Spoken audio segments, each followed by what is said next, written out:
Hi everyone, and welcome to part 4 of a multi-part series. In this video, I'm going to go over how to view the results produced from the equivalent loads created by the RF-DYNAM Pro design module. In this part, I am showing how to view the results of the generated equivalent loads on the structure.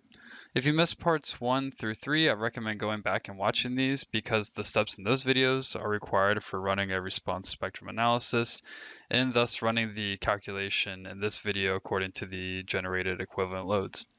The previous parts 1 through 3 will be linked in the description down below if you're having trouble finding those on our website. So with that said, let's get started. And we can go back to the RF-DYNAM Pro add-on module and take a look at just the brief overview of the input data that we have already entered. So under the response spectra tab here, we have entered the parameters and the standard we would like to generate our response spectrum analysis according to. And then under the dynamic load cases tab, we entered all of the necessary information to generate our equivalent loads, our damping information, and then the mode shapes we want to use to generate these equivalent loads. So now all we need to do is hit OK and calculate. And then once we do that, you'll see that we have all of these load cases generated from the mode shapes from our natural vibrations calculation. And you can see when I click on, for example, load case 4 and show the loads, you can see that at each FE mesh, the equivalent loads were generated and applied to each FE mesh point. So if I turn this into a wireframe view to see these easier, you can see we have our lateral forces and then our torsional force. So if we go into our load cases dialog box here, you can see that the program for each mode shape and direction, it had created a load case, and then for that direction and mode shape, there are two load cases, one for negative torsion and then one for positive torsion. So right now we're looking at the mode shape and the direction X, and then we also have our positive torsion here. So if I go to the next load case, this is for the same mode shape, but then we have our negative torsion.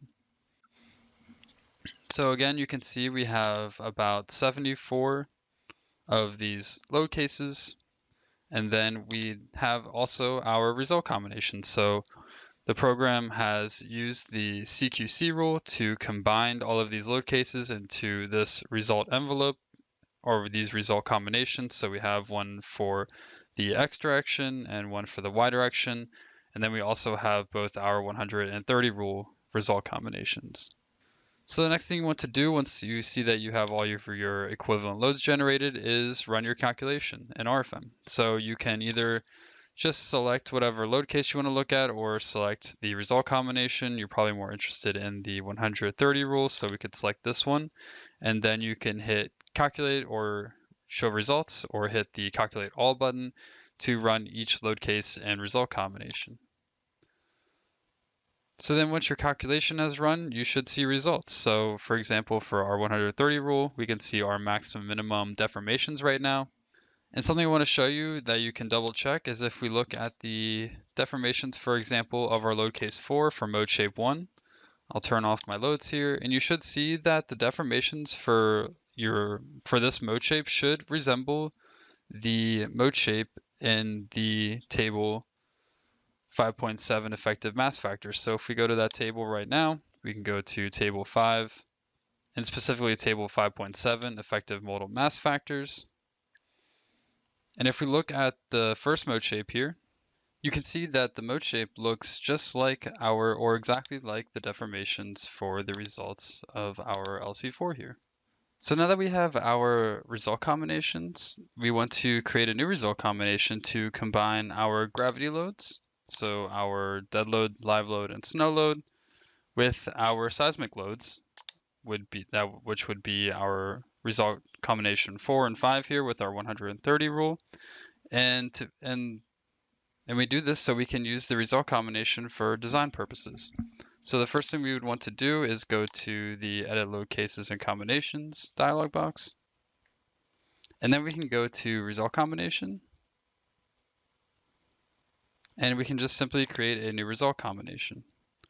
So we can name this one whatever we like. Gravity loads and seismic. And then all we need to do is move our dead load over, live load, and snow load. And then according to the ASE 716, we need to apply specific factors such as for the dead load, this is going to be 1.2.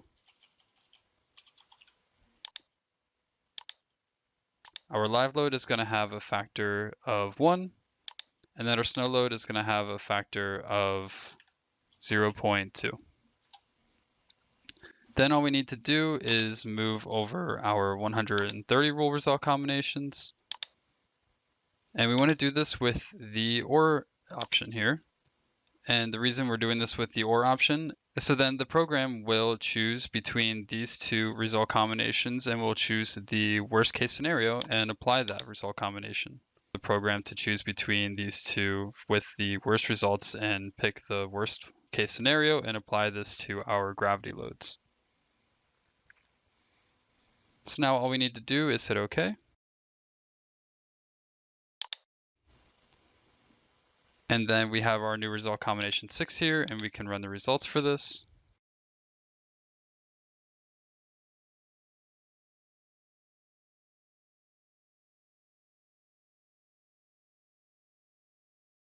And now we can see our results, and we can use this result combination to design our structure and take seismic loading into consideration.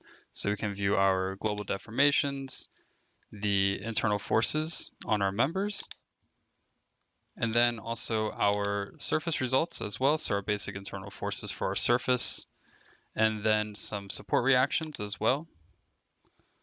And so now we can use this result combination for design purposes. So congratulations, now we have fully ran a response spectrum analysis generating our equivalent loading for seismic. And this is now the end of the video and also the series on how to use the DYNAM Pro add-on module and RFM to run a seismic analysis. And I hope you learned some new things and gained some understanding on how the DYNAM module works. And if you have any questions or comments, you can leave them down below, and I thank you for watching.